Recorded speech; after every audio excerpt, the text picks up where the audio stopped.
Y estamos con un invitado de lujo que nos trajo un riquísimo café. Café Agustín, dice. La unión hizo la fuerza en tiempos de pandemia. Surge Agustín, que es un café nacido del arte, de la música, del legado dejado por uno de los compositores más grandes de toda la historia nacional e internacional. Un café con historia.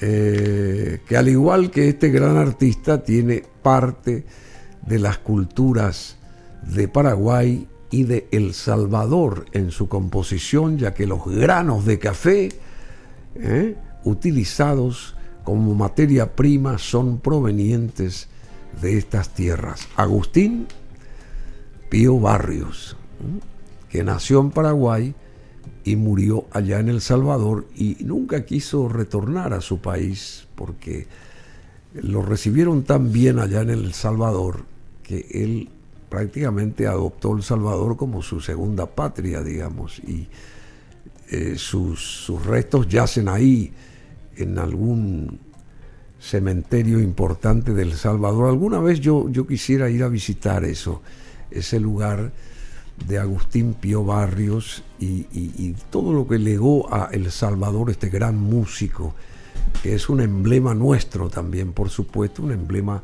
de la paraguayidad. Y este detalle lo tuvo mezcla de granos de café de El Salvador y de Paraguay. Industria paraguaya, dice. Agustín Coffee, Agustín Pío Barrios. Qué genial esta historia, che, y qué genial el nombre y cómo surge toda esta mancomunión rica de un café rico. ¿A quién no le gusta el café? Y también de la mancomunión de países hermanos como El Salvador y Paraguay, Paraguay y El Salvador. Y yo quisiera agradecer y felicitar a Marcelo Alas. Él desplegó sus alas y concretó esto que es espectacular, el Café Agustín, en honor a Agustín Pío Barrios Mangoré. Así que, ¿cómo te va, Marcelo Alas? Él es cónsul honorario designado de El Salvador aquí en Asunción, tiene 41 años y creo que se está en proceso. Yo creo que San Salvador y Asunción están trabajando, Asunción y San Salvador, para que Marcelo llegue a ser embajador de El Salvador acá en la capital paraguaya. ¿Es así como te va? Bienvenido. Bueno, muchas gracias, Bruno, y gracias a toda la teleaudiencia. Bueno, gracias por esto. Es un detalle, la verdad. ¿Cómo es que surge esto? Quería presentarme un poco, digamos, de mi trayectoria o de lo que he venido haciendo. Vos sos empresario.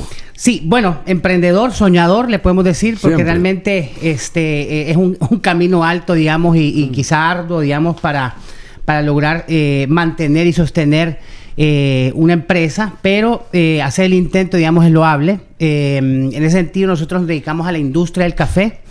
De hecho, fuimos... La industria del café, y es una gran industria allá en El Salvador.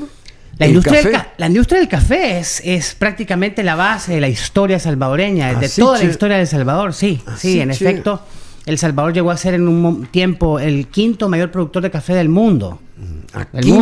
Quinto. Después de, obviamente, Brasil, países como Vietnam, Colombia, que son grandes productores y que tienen mayores extensiones. ¿Ecuador también no fabrica café? ¿Ecuador, por ejemplo? Sí, claro que sí. O sea, toda la región que está en el cordón del trópico, que son países de Sudamérica, como por ejemplo Bolivia, Perú, también, Ecuador, Colombia, Brasil, por supuesto, que es el mayor productor de café del mundo y están al lado de Paraguay.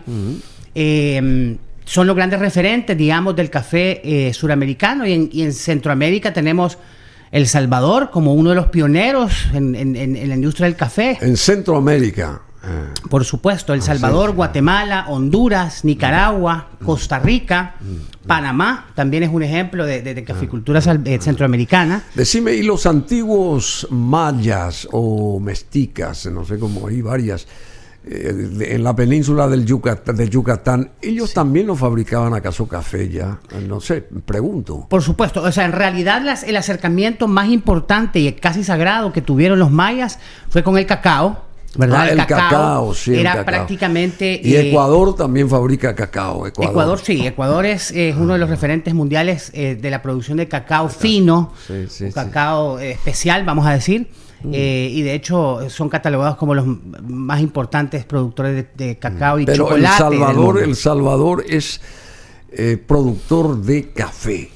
Sí, El Salvador históricamente fue productor de café. En realidad data de los años 20, digamos, en donde familias salvadoreñas llevaron el cultivo a El Salvador.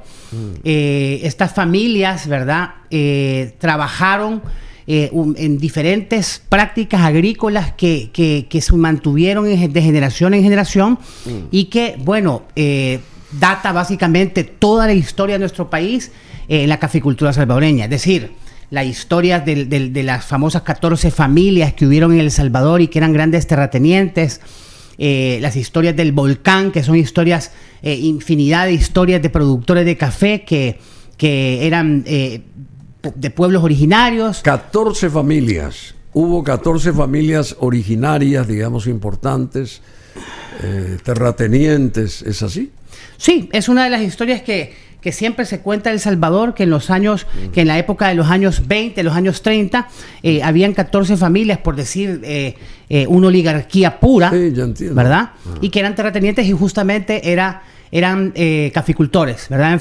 Eran grandes terratenientes y familias caficultoras que tenían propiedades enormes y que, bueno, fueron los pioneros, digamos, en la producción del café, pero también, ¿verdad?, fue parte del equilibrio, digamos, que durante toda la historia en El Salvador hubo entre poder posicionar a los agricultores, reivindicar los derechos de los trabajadores, y grandes reivindicaciones históricas de El Salvador parten de hecho por el café. Decime, y esas ruinas, o sea, las culturas precolombinas también tuvieron mucho asidero ahí en El Salvador, ramificaciones de qué, digamos, etnias, de los mayas o de dónde es. Bueno, nosotros descendemos de los mayas, ¿verdad? Ustedes descienden de los mayas. Los salvadoreños somos descendientes de diferentes etnias mayas, ¿verdad? Dentro de las cuales están los pipiles. Los pipiles eran los que habitaban el territorio centroamericano específicamente. Tenemos ahí imágenes. Sí, esas imágenes corresponden a las ruinas del Tazumal, sí, en Aguachapán. Sí, explícanos un poco. Tazumal. Esta es una de las reducciones de varias que hay. Aproximadamente unas 10 ruinas, digamos, son las que han sido en su total descubiertas, ¿verdad? El proyecto, digamos, arqueológico en El Salvador es inimaginable, es decir, no existe la cantidad de recursos para poder hacer las investigaciones arqueológicas necesarias para preservar toda la cultura y la riqueza precolombina, ¿verdad? Y además de esto, hay diferentes etapas históricas en las que hubieron diferentes pueblos mayas. Así que, bueno, hablar de esto, bueno, nos tardaría quizás un programa entero. O sea, los mayas tuvieron entonces toda esa región de Centroamérica para sí, digamos, se expandieron en todos esos países. Por supuesto, y de hecho, bueno, parte de yo siempre hablo un poco de dónde venimos y de eso, y de esa tenacidad del salvadoreño y de ser aguerrido, porque realmente nosotros venimos de pueblos netamente guerreros, ¿cierto? Entonces, bueno, el orden de los países desde México para acá en esa franja territorial centroamericana es Guatemala primero, ¿sí? Después viene El Salvador, Honduras, Nicaragua, El Salvador.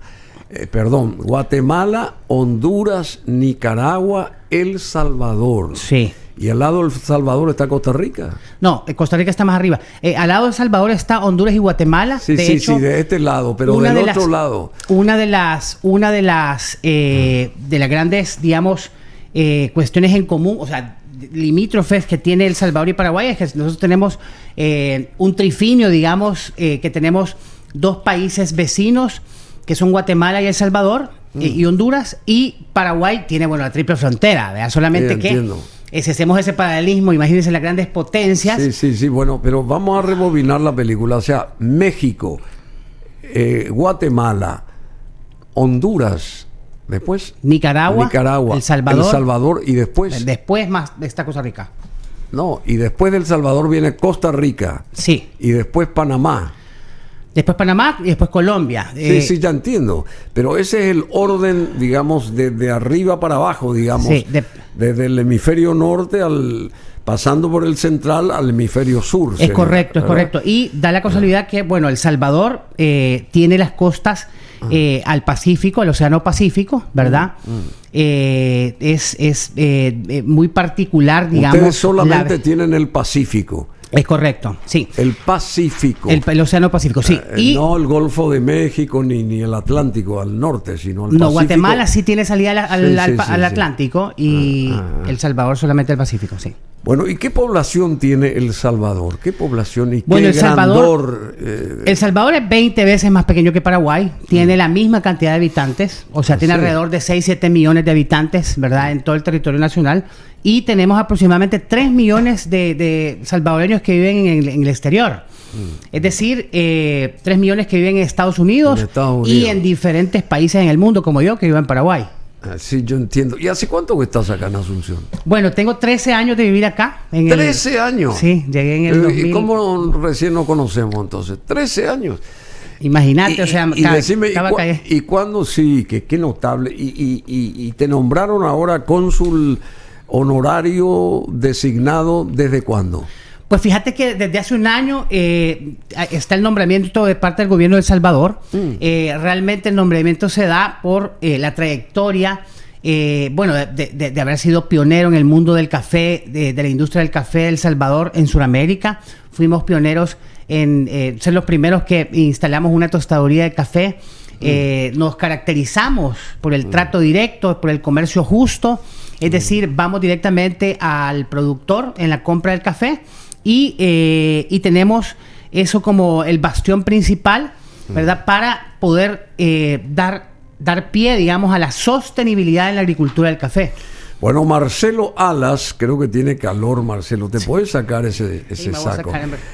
Marcelo Alas, con una imagen así de por medio, porque él está sudando acá. Marcelo Alas es salvadoreño y está radicado en Asunción hace 13 años, no sabía que hace tanto. Es fundador de Cafa Tostadores, que es la primera tostaduría de cafés de especialidad acá en Paraguay, y esta empresa dedicada a importación y comercialización de cafés especiales de Centroamérica para el Cono Sur, es además, Marcelo Alas, o esta empresa, mejor dicho, el punto de enlace para la promoción de la marca país Café de El Salvador, Café de El Salvador en Sudamérica, y consultor en la implementación de programas sociales para el fortalecimiento de la cadena productiva del café. El embajador de El Salvador en la República Argentina, concurrente ante la República del Paraguay, se llama Eduardo Cardosa. Pero acá nos interesa lo de Marcelo, porque yo quisiera en lo personal que también después de 13 años y de un poco más de un año de ser cónsul pase a ser embajador de su país acá en Asunción. ¿Te gustaría vos ser embajador? Bueno, gracias por ese honor que me das vos de esa confianza. Por supuesto que para poder servir, digamos, a mi país todavía me quedan tiempo, así que ¿por qué no? Tenés 41 años, un pibe. Sí, no, por supuesto, realmente es una decisión importante que uno hace, pero yo creo que cuando uno, le han dado la oportunidad de vivir en otro país, y Paraguay, que es, yo siempre digo, mi segunda matria, ¿verdad? Matria. Creo que los países tenemos esa vinculación, y yo cuando traje este café, pues es porque definitivamente para nosotros Agustín Barrios es ese ¿Qué es Agustín Barrios para ustedes? ¿Qué es Agustín Barrios? Para nosotros Agustín Barrios es el precursor de la guitarra clásica nacional. En El Salvador hubieron dos etapas importantes en las que estuvo Agustín, y ayer leía nada más y nada menos que un comentario que decía que Agustín Barrios nació en Paraguay, o sea, en San Juan Bautista, y renació en San Salvador, en El Salvador. Bueno, muy interesante muy bien. esta lectura, porque realmente Agustín Barrios fue un, digamos, un maestro reconocido mundialmente. Claro. Y fue el gran puente entre el pueblo del Salvador con el nuestro. Por supuesto. O viceversa. Sí, dígame. Sí, no. En un determinado momento, digamos. Pero brutal esta idea de que el café se llame Agustín. Sí, mira, buscamos entre dos empresas, una empresa que se dedica al rubro cervecero que se llama Palo Santo, ¿verdad? Sí, la conozco. Sí. Nosotros estábamos trabajando en la posibilidad de poder hacer una mezcla de los granos de El Salvador con los granos que se producen en Paraguay, que realmente es un cultivo que se está perdiendo, digamos, hay pocos indicios ya del cultivo del café, que obviamente ha sido... Pero acá hay marcas de café muy, muy buenas, también las marcas nuestras. Por supuesto. Seguramente no tendrán esa proyección como las de ustedes y ese tipo de cosas, pero tenemos buenos cafés acá, buen café tenemos acá. El café es una mezcla de granos, justamente del Salvador, y granos paraguayos o granos nacionales, en este caso Agustín. Y tú sabías, Marcelo Alas, que hoy es el día de San Agustín también. Sí, estaba escuchando, sí, así que mira, enhorabuena. Qué notable. Bueno, yo te felicito por estos 13 años acá. Habrás aprendido mucho de nuestro país. ¿Te sentís a gusto acá en Asunción? Y la verdad es que yo sinceramente creo que el Paraguay es un país de Centroamérica que se quedó perdido acá en Sudamérica. Sí. Me parece más... de Centroamérica se quedó perdido acá en Sudamérica. Siempre digo esto porque realmente Paraguay me parece muy similar a los países de Centroamérica. Si uno viaja a Centroamérica ve las edificaciones que todavía están, digamos, siendo... rescatadas, o sea, vemos que tenemos muchas similares. Mucha similitud, digamos, entre las poblaciones. Nuestra población es sumamente jovial, cordial, el paraguayo también. Así que yo creo que un paraguayo se va a sentir súper a gusto en El Salvador, así como un salvadoreño se siente en Paraguay súper a gusto, de verdad. Bueno, decime, y yendo al terreno que también nos interesa, clases sociales, actividades económicas, a ver, ¿cómo describirías desde ese prisma a tu país, El Salvador? Qué buena pregunta y qué amplia. Bueno, El Salvador es un país que ha sido bastante golpeado y bastante lastimado por diferentes acontecimientos. Uno de ellos, por supuesto, es la guerra civil que nosotros vivimos desde los años 70 hasta... finales hasta el 92, que se firman los acuerdos de paz en El Salvador. Yo te puedo hablar de eso porque cuando vos hacías la presentación de este espacio, mencionabas una música de los años 80. Yo no había nacido en los años 80, pero sí, posterior a eso, sí vivimos una guerra bastante dolorosa. O sea, yo me considero un hijo de la guerra salvadoreña, y a partir de ahí te puedo decir que El Salvador es hoy por hoy, digamos, un modelo, un ejemplo de sociedad que ha ido trascendiendo, digamos, la resiliencia, que es una palabra que estuvo muy de moda. Yo creo que ya eso, la resiliencia sigue estando de moda, se usa mucho.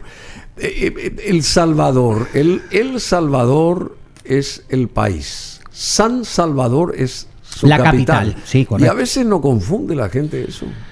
Y sí, claro, puede confundirlo.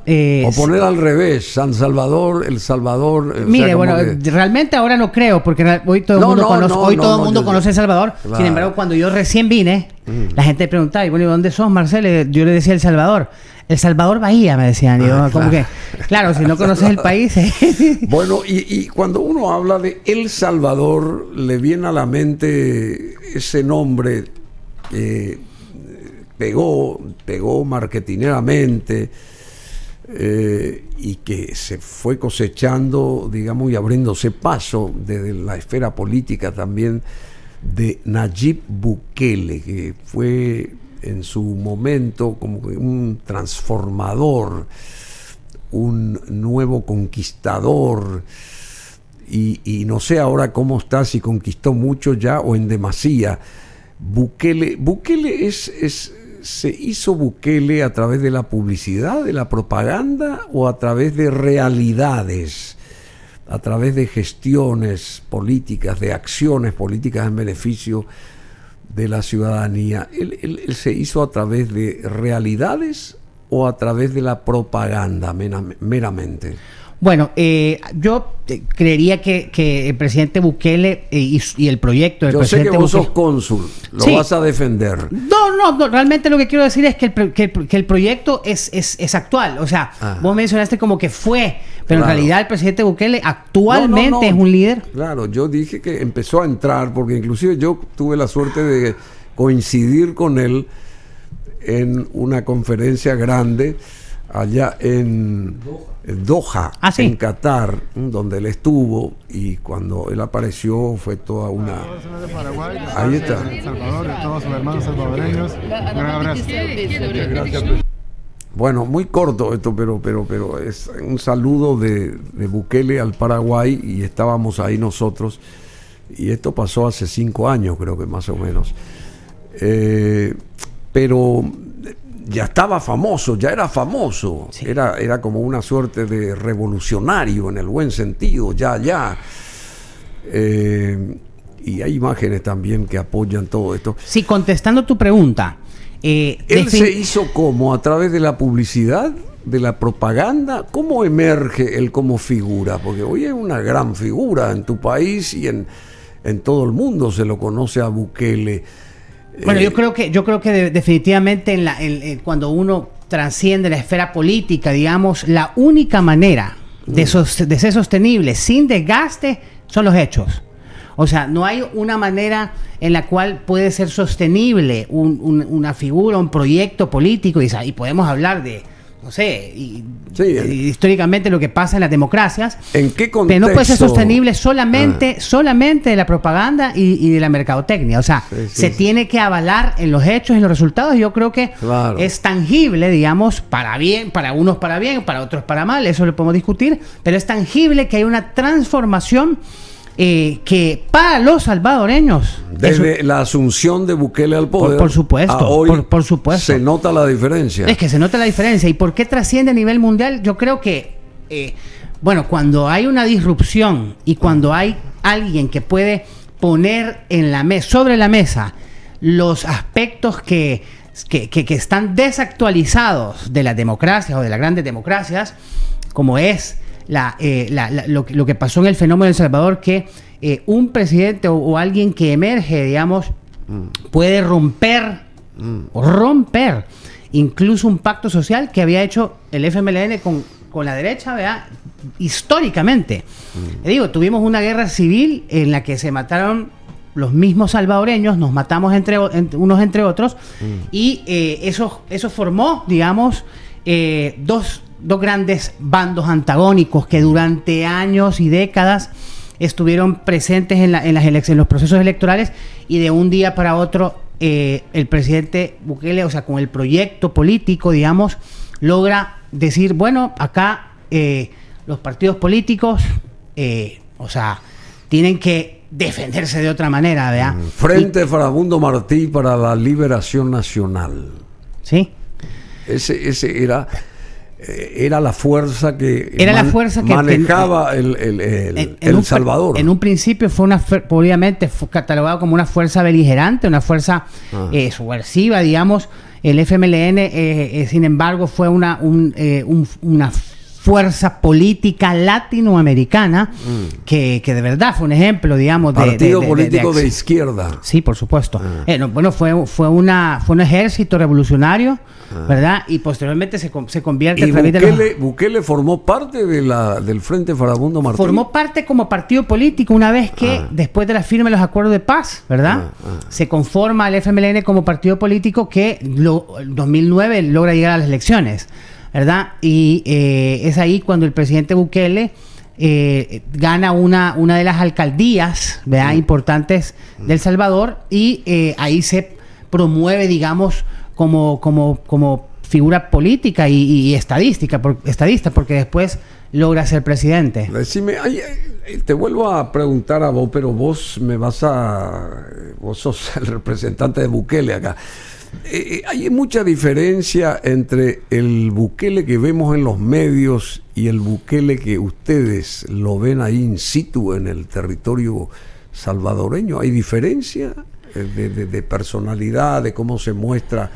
Porque acá se muestra como un prócer, como un líder a través de los documentos fílmicos, audiovisuales, pero en la realidad, ¿él es así también o no es así? ¿Es otra persona? Bueno, en realidad, para los salvadoreños, digamos, es alguien que representa la seguridad, que representa la certeza de que la política se pueden ver hechos consumados, que se pueden ver realidades, que se pueden ver acciones, y esto es lo que al final la gente avala.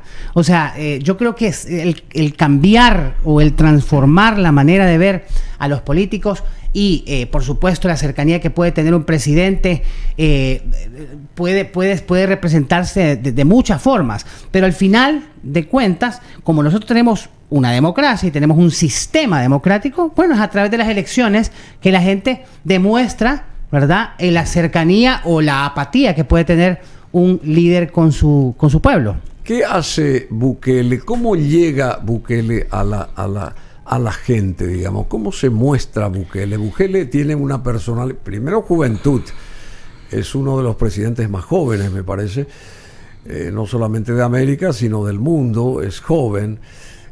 ¿Cómo él se proyecta? ¿Qué valores a nivel personal o valores personales tiene él, digamos, desde un prisma así de un salvadoreño? Desmontate del rol tuyo de cónsul, como un salvadoreño. ¿Cómo se muestra él a nivel personal, primeramente? Sí, bueno, yo creo que para nosotros los salvadoreños que conocemos de dónde viene, de su padre, digamos, era un gran estadista, era un hombre muy formado y que siempre tuvo un programa de televisión así como el tuyo y que de verdad hacía un análisis crítico de la realidad nacional. Así que, bueno, los conocimos así. Yo, de hecho, lo conocí en las noches en Asunción, cuando salíamos con los amigos. Él era más o menos contemporáneo, ¿verdad? Yo creo que se presenta a El Salvador como un joven, ¿verdad? Por supuesto, uno de los presidentes más jóvenes de toda Latinoamérica. Y este hecho, y sobre todo el hecho de ser disruptivo con las cosas políticas, con las prácticas obsoletas incluso, como lo pudimos haber visto en el famoso discurso en las Naciones Unidas, ¿verdad? Donde se tomó una selfie y le llegó más eso a la gente, al pueblo, que el mismo discurso, lo que se trataba en las Naciones Unidas, ¿verdad? Giró ahí y se sacó yo creo que la gente está cansada de estar viendo, digamos, siempre la misma retórica, digamos, y que no pase nada en la realidad, ¿verdad? Claro. Y eso es lo que uno contrasta. Si dentro del discurso, si dentro de la retórica hay hechos que vayan sustentando esto, yo creo que esa es la principal garantía de que un pueblo acepte o no, porque a nadie le engaña ya un político con sus palabras. Realmente eso es lo que también puedo rescatar del nuevo presidente electo, Santiago Peña, ¿verdad? Que bueno, que él menciona que no hay momento de error. Oficial ya, presidente no hay oficial, forma de error, dice. O sea, pues claro. Estamos hablando de que en estos tiempos nadie va a perdonar y la sociedad misma va a exigir y va a reclamar cambios trascendentales, cambios que porque si hablamos de las razones por las que el presidente Bukele es famoso en toda Latinoamérica, etcétera, bueno, en pandemia, modelo de toma de decisión y de acción, ¿verdad? Y cuando la parte de las maras, por ejemplo, solucionó esa violencia pandillera en El Salvador. Yo no sé si se le fue la mano o no, pero empezó con eso y creo que cayó bien a la población en un principio eso, ¿verdad? No sé cómo está ahora la cosa, ni cuántos miles de pandilleros fueron capturados, fueron llevados presos, creo que un alto número. No sé cómo está la respuesta de la ciudadanía respecto a eso ahora, pero en su momento creo que fue una determinación, hasta si se quiere, saludable, en el aspecto de que era un sálvese quien pueda al país de ustedes, ¿verdad? Sí. atacado por estos pandilleros y este tipo de cosas. Sí, yo lejos de hacer un análisis, digamos, desde el punto de vista oficial o lo que sea, quiero rescatar, ¿verdad? O sea, primero que nada, el fenómeno de las maras es un fenómeno social histórico, o sea, y hay que tener mucho respeto, digamos, hacia el país cuando se habla desde afuera. Entiendo que cuando hablamos, digamos, de las pandillas, o sea, alguien puede hablar de agrupaciones que se pueden que pueden ser comunes en otros países, pero realmente cada país tiene su propia realidad. Nosotros tenemos un fenómeno social que son las pandillas, que tampoco creo que se haya acabado con las pandillas, pero sí... no se acabó. Lo que pasa es que es un fenómeno social inmerso en nuestro país y, por supuesto... Está latente siempre. Es que lo que pasa es que las pandillas, las malas están, aunque así sea, ya que estén en las cárceles, siguen habiendo estructuras, pero lo que quiero decir es que para que un proceso, o sea, fíjense bien, o sea, nosotros en 4 años hemos visto acción concreta, ¿verdad?, que rescata la seguridad en el país. Ese es un primer paso. Seguramente, ¿verdad?, algo tan trascendental e importante como lograr la seguridad de un país merezca de un proceso mucho más a largo plazo, ¿verdad? Y por eso que vos podés ahorita... ¿Qué se logró con esto? Ustedes, el pueblo... ¿Qué se logró? Que nuestros mismos ciudadanos, los salvadoreños... El pueblo nota una diferencia. Por supuesto, los 3 millones de habitantes que te comenté que están en Estados Unidos, que antes no podían regresar a su país, ¿verdad? O no veían interés en regresar para poder ser víctimas de violencia, etcétera. Hoy quieran irse incluso a vivir de nuevo a su país, quieran regresar a su país con toda la familia a conocer. Y les invito, es que yo invito a la gente a que pueda conocer El Salvador. Yo mismo puedo garantizar que en un momento que yo trabajaba con un organismo internacional, íbamos a hacer una visita a El Salvador y era...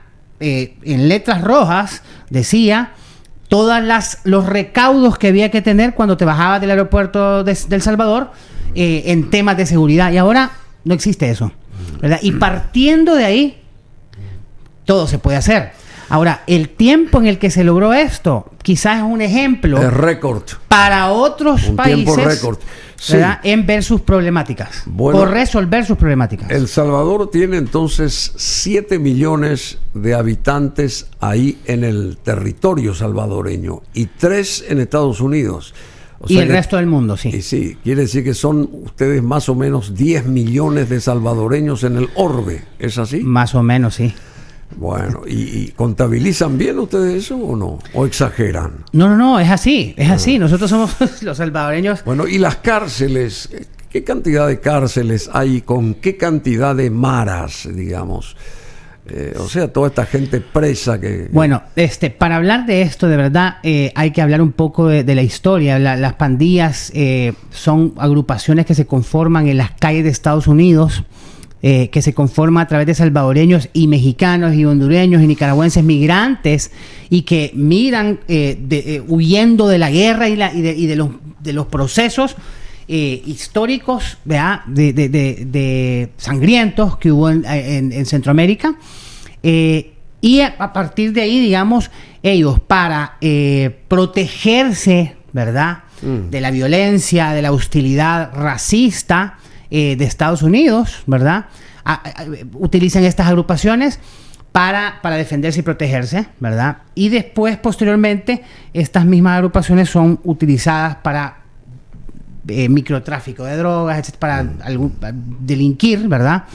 Entonces el gobierno de Estados Unidos decide enviarlos de nuevo a El Salvador, y eran aviones tras aviones que llegaban a El Salvador llenos de pandilleros, y estos pandilleros llegaban a El Salvador y eran libres, ¿verdad? Y habían cometido delitos en Estados Unidos. Entonces este problema social, ¿verdad?, combinado con el narcotráfico, por supuesto, y con toda la ruta del narcotráfico que va hasta Estados Unidos por vía terrestre, ¿verdad?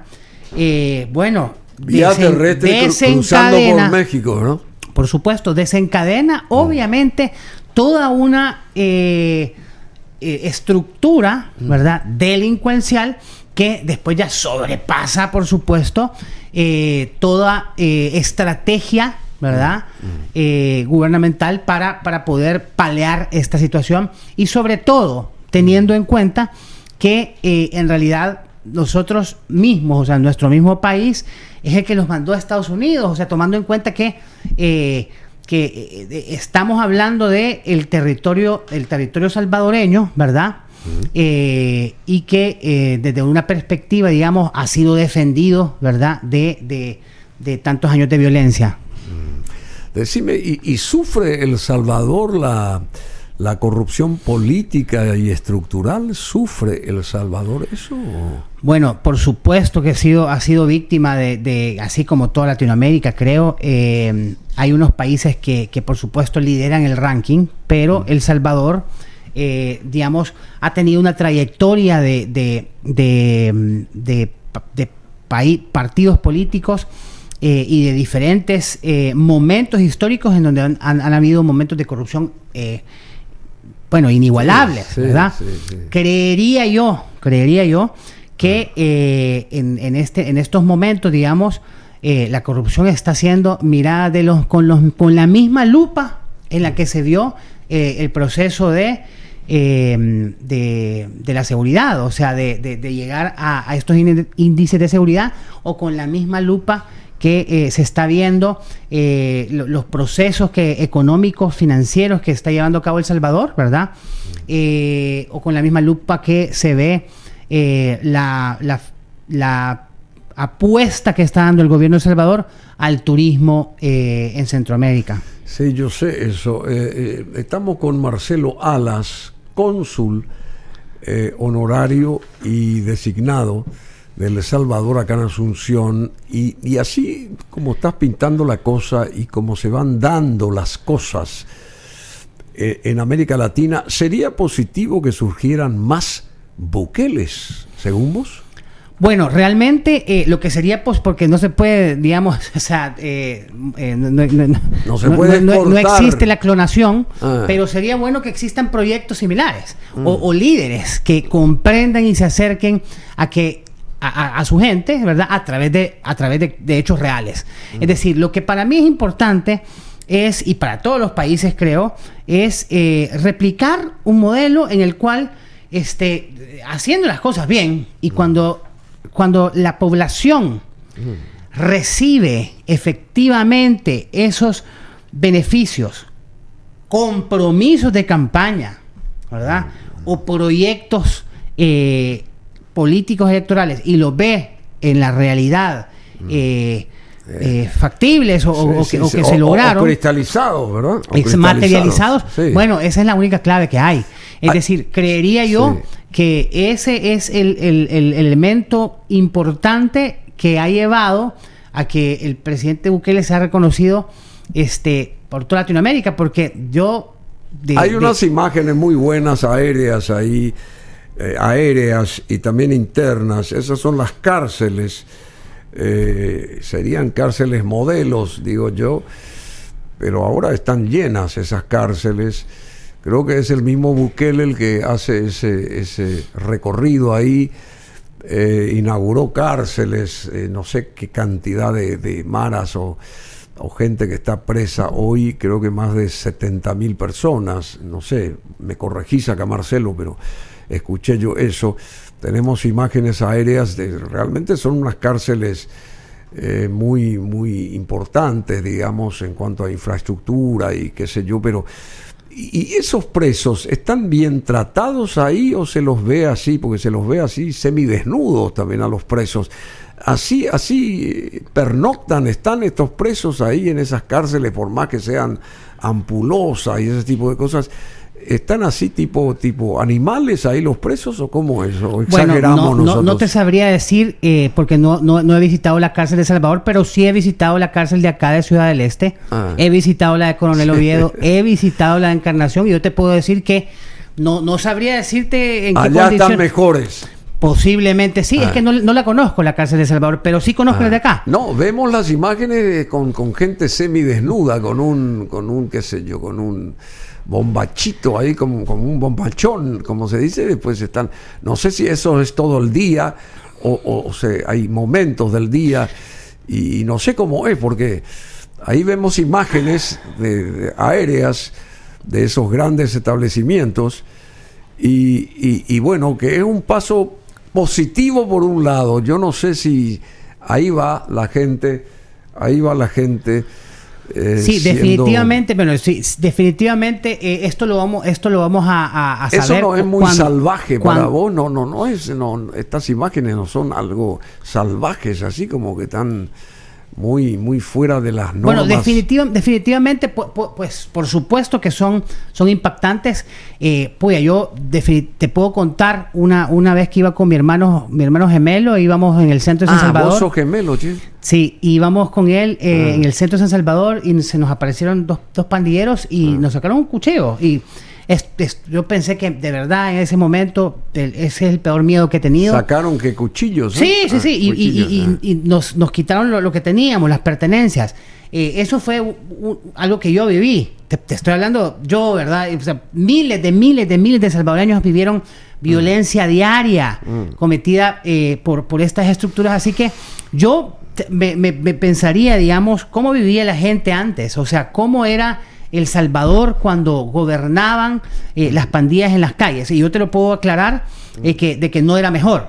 Ahora, otro problema es lo que va a pasar o lo que debe hacerse, digamos, a nivel estructural y a largo plazo con toda la sociedad salvadoreña, digamos, para que, por ejemplo, no sigan habiendo pandillas. Perdón, esas imágenes, no sé si podés rebobinar. ¿Cuánta gente está en una celda? ¿Hay en una celda? ¿Cuánta gente hay? Eso no es peligroso, un hacinamiento así, porque eso va contra cualquier norma. Está bien que sean... yo te digo, yo creo que de cierta manera... Mira la cantidad de gente hacinada ahí. ¿Te parece que eso es normal? ¿Que conforman códigos de derechos humanos? Porque ya se les resta la libertad, se les saca la libertad, pero ¿y por qué tienen que estar así hacinados? Esa es la pregunta. Bueno, mira, yo ahí sí no sabría responderte. No conozco la cárcel específicamente de El Salvador. No conoces, sin embargo, te digo, o sea, creería yo, ¿verdad?, que esto sería un buen momento, digamos, para poder hacer un análisis de las cárceles en Latinoamérica, porque si estamos hablando de una cárcel específica y yo te puedo garantizar, ¿verdad?, que las condiciones, y si hablamos de derechos humanos, ¿verdad?, yo fui parte de un proceso de evaluación del sistema penitenciario en Paraguay y sobre todo con el tema de la tuberculosis en los centros penitenciarios, y se da por el hacinamiento, por supuesto, ¿verdad? Entonces yo es un poco, o sea, si en Latinoamérica hubiesen cárceles dignas o hubiesen cárceles que tuviesen que fueran modelo, ¿verdad?, pudiésemos hablar de esto. Pero yo te puedo decir que de mi experiencia, digamos, acá por ejemplo en Paraguay, yo podría decir que la cárcel de Concepción que yo conocí es mejor, ¿verdad?, que la cárcel de Ciudad del Este, ¿verdad? Pero tendríamos que hacer un análisis mucho más exhaustivo para ver cuáles son las condiciones. En todos lados se cuecen habas. Vamos a rebobinar la película DJ Cool y mostrar ahí esa parte cuando ingresan los presos, los reos ahí a sus...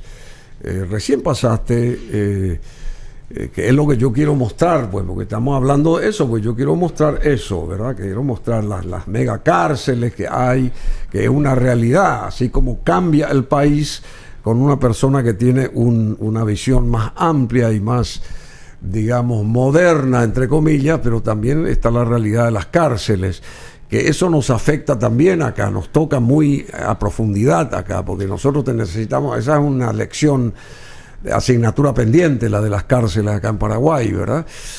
Tremendo todo lo que hay que hacer respecto a las cárceles. No es que solamente estoy mostrando, fijándome en El Salvador, sino también, paradójicamente, hacer también una historia paralela respecto a las nuestras, cómo están nuestras cárceles acá y todo lo que tenemos que hacer en favor de los derechos humanos, porque al final de cuentas son seres humanos los que están ahí, no son animales. Por supuesto. ¿Verdad? Son seres humanos que alguna vez tienen que salir, tienen que reinsertarse nuevamente en la sociedad, etcétera, etcétera. Hay que ver un poco desde ese prisma, porque si no, ¿cuál es la historia. Después hablamos de los nazis, esas cosas.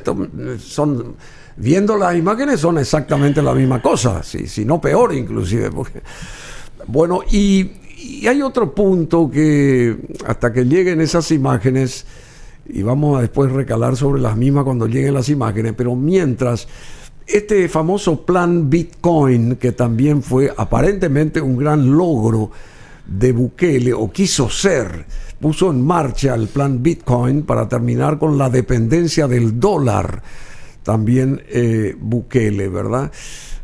¿Cómo está eso? ¿Eso prosperó, no prosperó o se quedó por el camino? Yo te digo, yo creo que realmente esa es una de las apuestas que los presidentes tienen que tener a nivel disruptivo. Es decir, prosperó, decime, o sea, realmente lo vamos a saber cuando el Bitcoin tenga un punto en el cual El Salvador retire su dinero, ¿sí? En el momento es una inversión que el gobierno de El Salvador ha decidido y es más, ha habilitado la puerta para que el Bitcoin sea una moneda en la que se pueda... Pero eso es una realidad. Por supuesto que es una realidad. Yo no te digo, yo no tengo Bitcoin, por eso es que nunca he efectivizado una compra en El Salvador ni nada, pero para las personas que tienen Bitcoin, por supuesto que lo pueden hacer. En El Salvador lo pueden hacer, entiendo yo, que también en Brasil, que también han sacado una ley similar, ¿verdad? Pero definitivamente son propuestas y apuestas disruptivas a los modelos hegemónicos que son el modelo de los bancos. Es decir, si esto del Bitcoin en un momento, o sea, fuera una realidad, o si el Bitcoin fuese en un momento una moneda oficial mundial, estoy seguro que va a beneficiar más a la gente. O sea, porque a mí me llama mucho la atención, ¿verdad? Que muchas de las personas acá en Paraguay, ¿verdad? Que trabajan conmigo, que un plomero, que un albañil, me piden que yo le mande un girotigo, ¿verdad? Sí, es decir, claro, utilizan otro mecanismo que no es la banca, ¿sí? Para hacer una transacción. Entonces, esto es lo mismo que el Bitcoin, ¿verdad? En realidad lo que lo que se está tratando es de ver otras maneras alternativas para que la gente deje de pagar comisiones, para que los grandes proyectos dejen de pagar comisiones, o para que, por ejemplo, Bancar sea el dueño del 5% de todas las empresas casi que del país. Entonces, son medidas alternativas y bueno... Si Bancar es yo no estoy poniendo en tela de juicio, te estoy preguntando simplemente si funciona o no funciona y qué beneficio trae esto del Bitcoin para ustedes en el plano económico financiero. Sí funciona porque en efecto, digamos, vos podés ir a El Salvador y pagar con eso tu billetera. Funciona. Sí, claro que sí. Porque está el famoso Chivo Wallet, ¿verdad? Ajá, sí. Chivo Wallet. Sí, es una billetera. Una billetera, wallet es billetera y chivo es como una cuestión de ustedes, un giro rápido, una cosa así, ¿verdad? Chivo es una palabra para decir que está todo bien. Está todo bien. Es una jerga salvadoreña. Chivo wallet. ¿sí? Bueno, funciona entonces. Bueno, querido Marcelo Alas, algo más y la producción, amén del café, del café de El Salvador, que es riquísimo, de nombre Agustín, por Pío Barrios, Agustín Pío Barrios, una brillante idea marketinera acá de Marcelo Alas y de la gente de Paraguay que más o menos coincidieron crear esto en conjunto y es fabuloso. ¿Qué otra producción tiene El Salvador? O sea, ¿qué otros productos de exportación tienen ustedes? Bueno, El Salvador se caracterizó siempre también por la producción de azúcar, de caña de azúcar, ¿verdad? No tiene la misma connotación porque en Paraguay el modelo de azúcar es orgánico en su mayoría, ¿verdad? Se caracteriza por la exportación de azúcar orgánica, y El Salvador de azúcar normal, vamos a decir. El café, ¿verdad? Es un producto que... ¿Café, azúcar, banana? Banana tiene su producción, pero mayormente está en los países como Costa Rica, Honduras. El Salvador se caracteriza por el cultivo de la caña de azúcar y el café en su mayoría, digamos. También hay ganadería, por supuesto que no comparable con la ganadería que hay en Paraguay, ¿verdad? Que sería uno de los modelos a seguir quizás para Centroamérica. Y el turismo, ¿cómo están ustedes en cuanto al turismo? Después de que haya subido, o sea, haya entronado Nayib Bukele, ¿mejoró ese país? Siempre El Salvador ha sido un país atractivo turísticamente, digamos, por estar muy cerca de Estados Unidos, por supuesto. Pero ahora hay un auge grandísimo, digamos, en conocer toda la ruta turística de los volcanes salvadoreños, la ruta del café del Salvador y el surf. O sea, nos hemos posicionado como un país referente de las olas, o sea, del surf. Del surf, sí. Surf, la gente va allá para surfear. Hay cantidades de eventos mundiales de surf que se han desarrollado de hace 4 años acá en El Salvador. Y bueno, podría decir que somos uno de los referentes a nivel mundial en la práctica del surf, y a través de esta rama, digamos, llegan otros turistas, ¿verdad? Conocer las playas. La gastronomía de ustedes, a ver, un platillo. Fenomenal. Bueno, para nosotros la pupusa es nuestra comida nacional. ¿Cómo se llama? Se llama pupusa, P-U-P-U-S-A. Y es una tortilla de maíz o de arroz, de harina de maíz o de harina de arroz, que está rellena de queso con frijoles, poroto molido. Y se le puede poner carne de cerdo, en algunos casos le puede poner algunos vegetales, como para nosotros se llama loroco, que es un verdeo originario de El Salvador.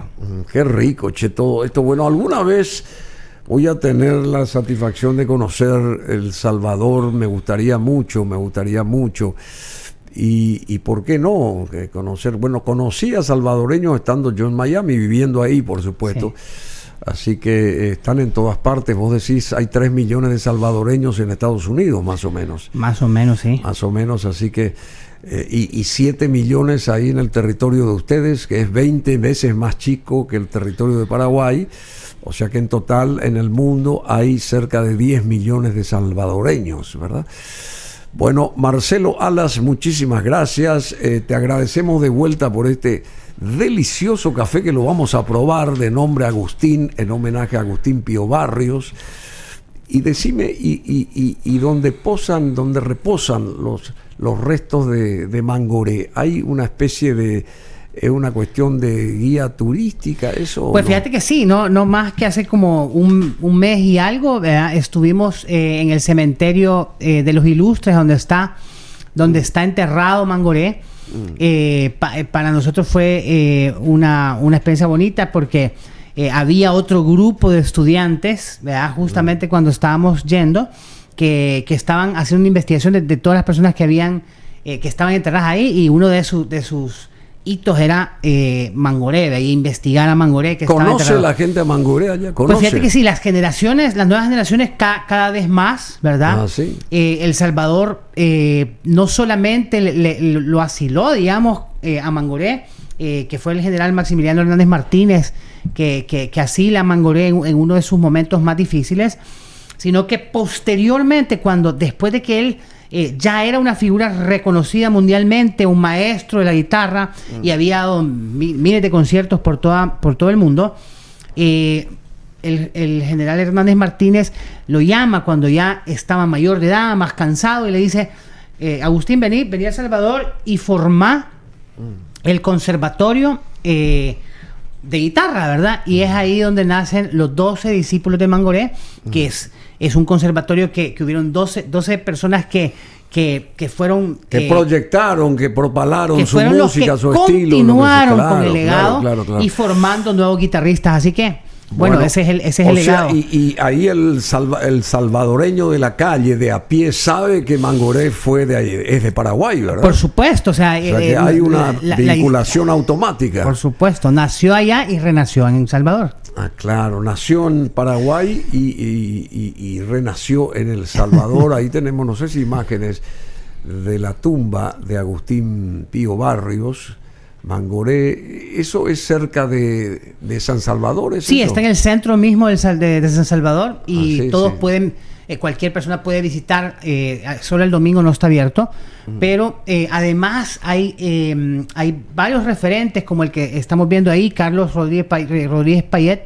Él es uno de los que está sosteniendo el legado, digamos, a través de un museo. Sí. Estamos también, por supuesto, en proyecciones de poder realizar ese intercambio que, más allá de exigir, digamos, los restos de Mangoré, creo que debe ser algo mucho más profundo, que cale en sobre todo en las nuevas generaciones, quizá sea materia de estudio para los chicos. Que cale hondo siempre y desde el alma.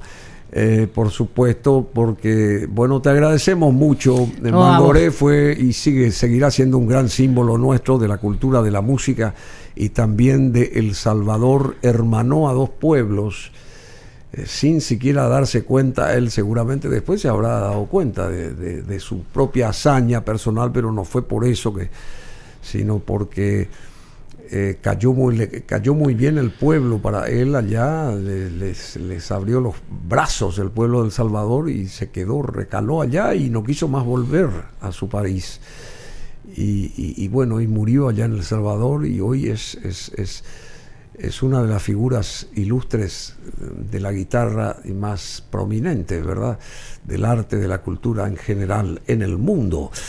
Bueno, Marcelo Alas, muchísimas gracias. Espero que vengas la próxima vez siendo embajador de El Salvador. Muchas gracias, Bruno. Espero que de verdad recibí siempre tu invitación. Estamos a la orden para cuando quieran poder conversar de temas más profundos. Vamos a probar este café también. Por favor, y ahí me contás cómo les va, y si quieren yo puedo venir a hacer una demostración cualquier día de los métodos de café y conocer un poco más. ¿Qué pasa si vos tendés el puente para que uno pueda ir a hacer una entrevista a Bukele allá? ¿Te animarías vos? No, por supuesto, claro que sí. Pero en serio, te digo, frente a cámara te digo eso. Sería espectacular. Y hagamos el pedido, ¿por qué no? Entonces, todo lo que yo te pregunté hoy y más todavía, vamos a consultarle directamente a este señor. Y así como tuvimos la suerte de encontrarme con él o encontrarnos allá en Doha, en Qatar, ahora en vivo allá sería fabuloso, y que nos ceda unos minutos de su valioso tiempo, ¿no te parece? Sería excelente. Bueno, vamos a gestionar que a través de tu invitación, en serio, me gustaría mucho poder hacérsela llegar y para conocer realmente al Bukele ser humano, al Bukele persona, digamos. No, a mí me encantaría, de verdad, que la gente, sobre todo el pueblo paraguayo, tenga la oportunidad de tenerlo abiertamente y conocer un poco más de cuáles podrían ser las cosas en común que podemos lograr juntos. La virtud de los valores, porque tendrá muchos valores él también, ¿verdad? Me imagino, no solamente y tirar por tierra ciertos conceptos que se tienen también de él, ¿verdad? Sí. Al conocerlo personalmente, yo creo que eso va a hacer que uno también tienda a conocerlo más y debidamente, ¿no te parece? Por supuesto. Bueno, vamos a Fleetwood Mac musicalmente. Everywhere, está en todas partes esta música, y también ese relacionamiento con El Salvador, un hermano nuestro representándolo, Marcelo Alas, cónsul honorario designado, estuvo charlando con nosotros acá en esta mesa de tareas.